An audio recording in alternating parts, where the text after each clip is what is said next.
Well, my list is going to be a little bit longer because I'm assuming it's 500 of equity and I'm going to leverage. So, No, okay.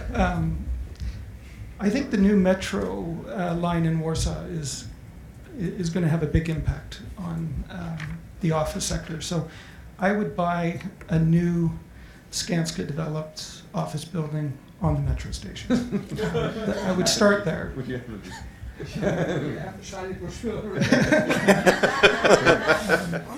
I would then probably extend that conversation with Skanska to a few of the regional cities.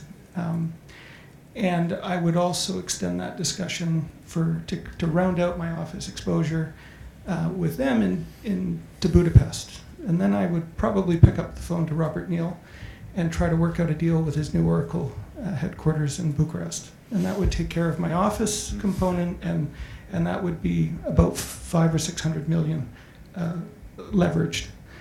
I would also then try to acquire some capital city shopping centers that required work and team up with a group like Mayland or ECE that have that expertise.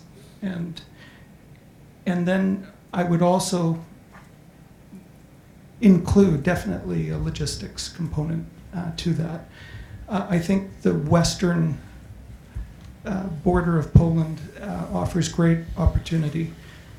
So I would look to acquire in that proximity to Germany so that my occupier, preferably on a long-term lease, would be distributing across Poland and Central Europe, but also into Germany. And I think I would get to about $1 billion, or maybe 1.2. Great, very good. Well, Martin, now first of all, just as an aside, would you lend Neil the money for that?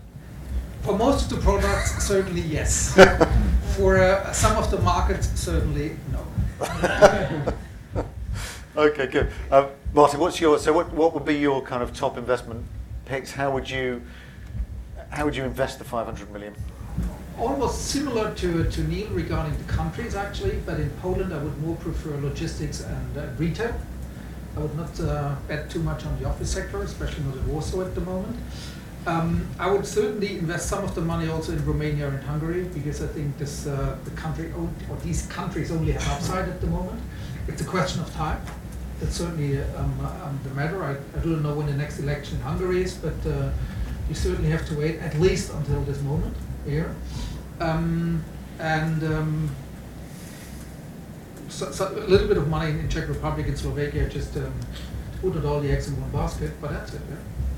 Great, thank you. Daniel, you can either stick with Tristan's version, or you can be be more exotic. I'll only stick with Tristan's version. So we've invested heavily in the last 12 months, and so unlike Martin, I think Warsaw office is still a good bet if you pick the right things.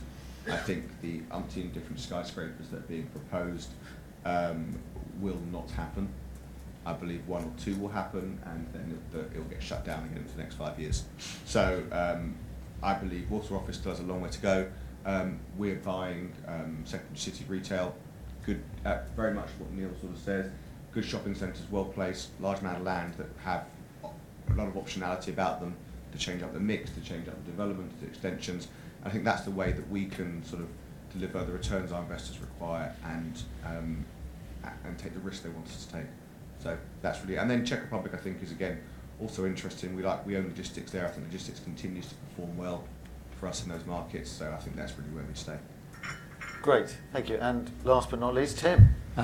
We do fairly similar to what has already been outlined, but we divide really equally between Central Europe and Southeastern Europe, focusing mainly on secondary retail, I think in both markets, particularly retail parks, and also quite a lot of residential. We don't have to worry too much about the exit in residential, and I think as you've been hearing, there are different views on how some of the investments will get taken out. So if you've got a residential pipeline, then it's self-liquidating. So I think we divide really between the two markets that we've been talking about, but really focusing on secondary retail and in residential. Great, thank you very much. Thank you very much to the panel for a really interesting discussion. Thank you.